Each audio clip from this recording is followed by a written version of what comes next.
Hi friends, welcome back to my channel. Peddapalli to Koonaram railway over bridge నిర్మాణ పనులు దాదాపు పూర్తి కావడానికి వచ్చాయి ఫ్రెండ్స్. కూనారం గ్రామ ప్రజల 25 సంవత్సరాల కళ అనేది నెరవేరడానికి సిద్ధమవుతుంది. గత 25 సంవత్సరాలుగా ఈ రైల్వే ఓవర్ బ్రిడ్జ్ పనులు అనేవి పెండింగ్లోనే ఉన్నాయి ఫ్రెండ్స్.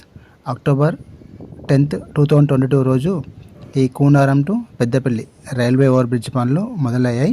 గత 3 సంవత్సరాలుగా ఈ పనులు అనేవి జరుగుతున్నాయి ఫ్రెండ్స్. మొత్తం 410 కోట్ల రూపాయలతో ఈ Peddapalli to Koonaram railway over bridge నిర్మాణ పనులు జరుగుతున్నాయి. త్వరలోనే మనకు ఈ పనులన్నీ పూర్తి చేసుకొని పెద్దపల్లి జిల్లా వాసులకు, ఇటు కూనారం గ్రామస్తులందరికీ, మనందరికీ ఈ Peddapalli to Koonaram railway over bridge అనేది అందుబాటులో రాబోతుంది. ఈ Peddapalli to Koonaram railway over bridge నిర్మాణం వలన గత 25 సంవత్సరాలుగా కూనారం గ్రామ ప్రజలు పడుతున్నటువంటి కష్టాలన్నిటికీ ఇక తెరపడనుంది.